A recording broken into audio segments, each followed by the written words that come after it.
안녕하세요. PM 10.19 텍스 라디오 진행자 여러분의 지인입니다. 오늘 하루의 마무리는 텍스 라디오와 함께하는 건 어떨까요? 첫 사연은 회사에만 다니다가 처음으로 투잡을 도전하는 직장인의 이야기입니다. 요즘 많은 분들이 투잡에 도전하시는데요.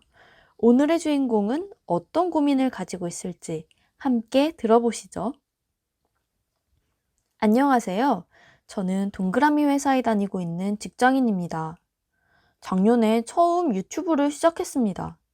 처음엔 다들 하길래 무턱대고 시작했는데 구독자가 점점 늘면서 애드센스 수익이 나기 시작했습니다. 수익이 날 땐 즐거웠는데 주변에서 사업자 등록, 세금 신고 등 이해하기 어려운 말들을 하더라고요.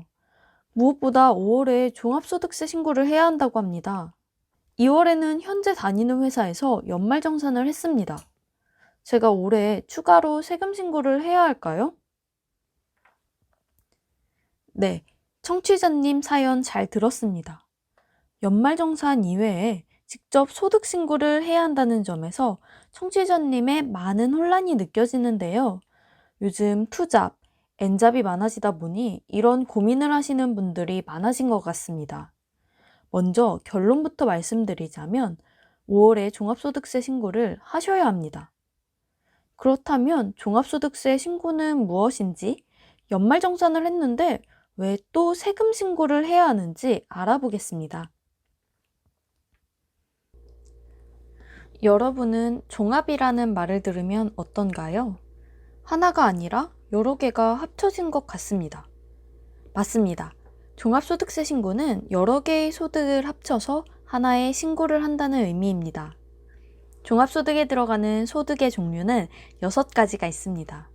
이자소득, 배당소득, 사업소득, 근로소득, 연금소득, 기타소득.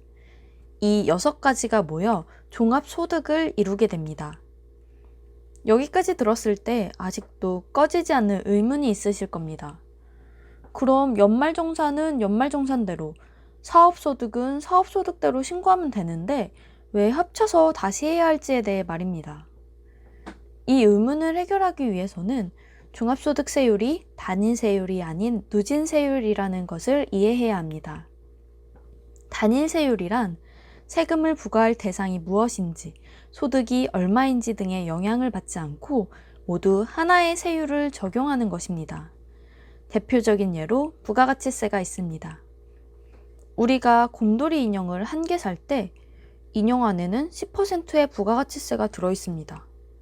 그리고 곰돌이 인형을 3개 살 때도 인형 안에는 10%의 부가가치세가 들어있습니다. 곰돌이 인형을 10개, 100개, 그리고 더 많이 사더라도 부가가치세를 더 많이 납부할 필요가 없다는 뜻입니다. 그러나 누진세율은 다릅니다. 누진세율은 보통 소득에 대한 세금을 산출할 때 많이 적용하는 세율입니다. 소득이 많아질수록 더 많은 세금을 내게 되는 구조입니다. 다시 종합소득세로 돌아와서 간단한 예를 들어보겠습니다. 올해 사업소득과 근로소득 2가지가 발생했다고 가정해 봅시다. 사업소득에서 1,000만 원, 근로소득에서 1,000만 원의 소득금액이 발생했습니다. 2021년 종합소득세율을 보면 1,200만 원 이하는 6%, 1,200만 원 초과 4,600만 원 이하는 15%입니다. 근로소득과 사업소득을 각각 계산했을 때는 모두 6%의 적용을 받게 되고 총 120만 원의 세액이 나오게 됩니다. 자, 이번엔 두 소득을 합쳐서 계산해 볼까요? 1,200만 원까지는 6%의 세율을 적용받아 72만 원의 세액이 산출되었습니다.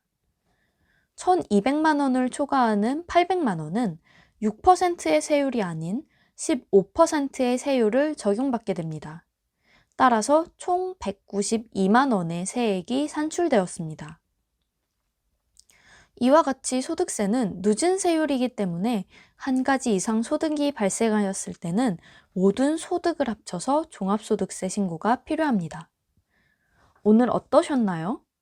나른한 밤, 불면증을 모두 날려줄 수 있는 내용이었습니다. 여러분 모두 꿀잠 주무시고 다음에 만나요. 안녕.